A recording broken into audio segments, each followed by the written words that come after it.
Astuti Nur Inayah dengan NIP 19920416 2019-03-2004. Pada hari ini, Rabu 15 Februari tahun 2023, akan melaksanakan diseminasi kegiatan workshop implementasi kurikulum Merdeka.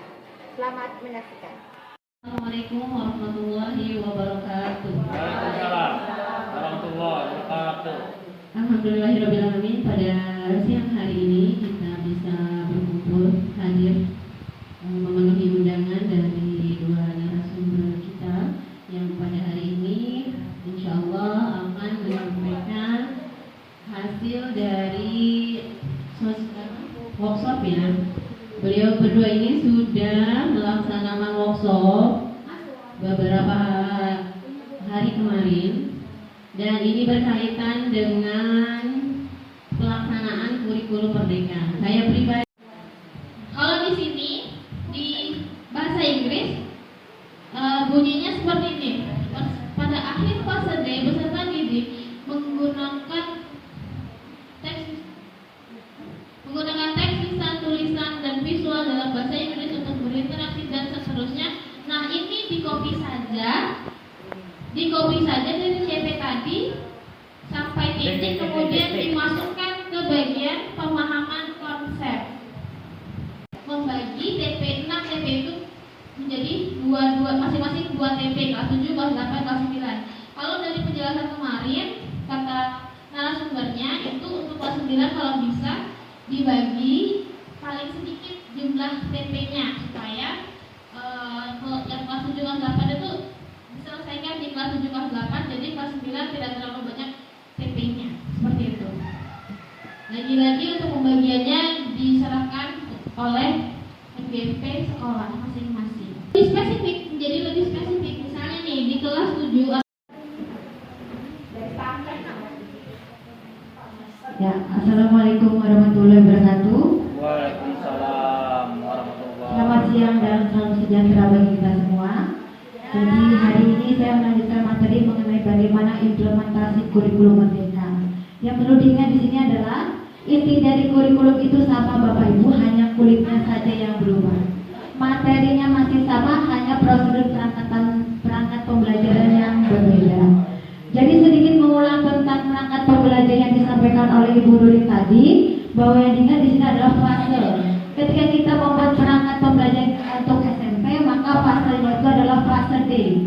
Kalau kita dulu membuat perangkat pembelajaran RPP itu pakai kata kerja operasional hingga C1, C2 sampai TP, alur tujuan pembelajaran yang kedua dengan cara membuat modul ajar. Sebelum masuk ke situ, di sini ada kepanjangannya itu Merdeka. Merdeka itu apa? Maka M itu mulai dari diri. Yang E, eksplorasi konsep. Yang R pertama, refleksi terbimbing. R kedua adalah ruang kolaborasi. Yang D, demonstrasi kontekstual. Yang E, elaborasi pemahaman. Yang K, koneksi antar materi. Dan yang A terakhir adalah aksi nyata. Jadi di perangkat pembelajaran ini sebenarnya kalau buat perangkat pembelajaran, kalau menurut saya kurikulum Merdeka lebih mudah. Karena dalam proses pembuatan ATP kita tidak meng-copy paste. Copy paste mulai dari capaian pembelajaran konsep ataupun capaian pembelajaran prosesnya hanya copy paste dari CP yang telah dibuat oleh pemerintah.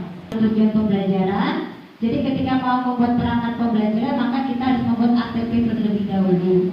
Seperti yang disampaikan oleh Ibu Nuri tadi bahwa dalam penyusunan ATP itu disusun bersama MGMP. Kalau saya guru IPA berarti penyusun ATP nanti berdua dengan Ibu Ferry. Kalau Ibu Lydia Bahasa Indonesia berarti bisa berdua dengan Bapak Agung. Kalau sendiri, mohon maaf berarti sendiri Ibu ya. Untuk BK punya sama, hanya saja di sini nanti kita tulis SMP-nya, materinya, kemudian elemennya. Ingat kita hanya untuk memahami dan menganalisis. Kalau dulu kita kurikulum 13 dituntut sampai C5, C6 hingga menarik kesimpulan, hingga membuat produk. Tapi untuk kurikulum Merdeka kita hanya fokus untuk memahami, menganalisis, yaitu C3 dan C4 jika kita menggunakan KKO, kata kerja operasional. A, yaitu tujuan pembelajaran. Ini hanya copy paste dari ATP yang pertama dibuat. Kemudian deskripsi kegiatan project. Ini harus kita buat sendiri, kira-kira proyek apa yang kita inginkan dan apa yang harus dilakukan siswa. Jadi ada proyeknya. Kemudian aktivitas intinya tadi harus merdeka. Apa merdeka tadi? Mulai dari diri dulu, artinya apa? Anak harus mencari dulu, harus tahu dulu kemampuan atau pengetahuan awal dia itu dari mana. Baru kita gali konsepnya. Jadi anak diminta untuk mencari sendiri sumber-sumber informasi. Jadi untuk kurikulum merdeka, kemungkinan besar siswa bisa sambil dilihat-lihat kira-kira bagaimana ATP ataupun materi dari masing-masing mapel yang Bapak ajarkan. Nah, kurikulum berkualitas, asesmen berkelanjutan, pengajaran sportif dan juga kepenuhan rutinitas kelas. Jadi di awal belajar harus ada asesmen awal terlebih dahulu. Jadi dalam proses pembelajaran ada 3 hal yang harus kita lihat kondisi siswa. Yang pertama minatnya, profil belajar siswanya, dan juga kesiapan belajarnya. Ketika kita masuk jam terakhir, kita lihat anaknya sudah ngantuk, sudah lelah, jangan dipaksakan, tapi kita cari cara bagaimana supaya anak itu tertarik dan tumbuh minat belajar. Biasanya kita ada pengetahuan, kemudian keterampilan. Jadi untuk penilaian di rapot itu ada 3 P. Yang pertama ada penampilannya, kemudian prosesnya, dan juga progres. Bagaimana peningkatan pemahaman siswa itu terhadap materi.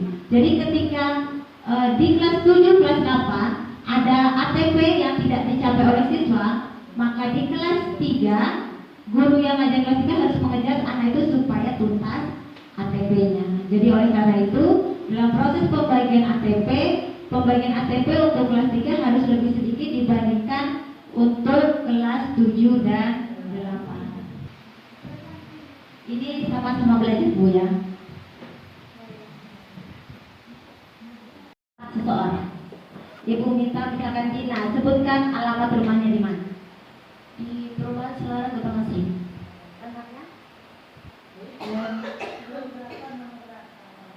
Blok C04.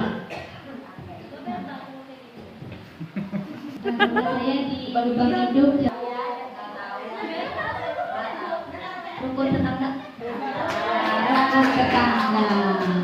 Jadi untuk kurikulum mereka memang lebih dekat dari rumah ke sekolah. Itu materi esensial untuk materi peta. Jadi kami nemenin di sini.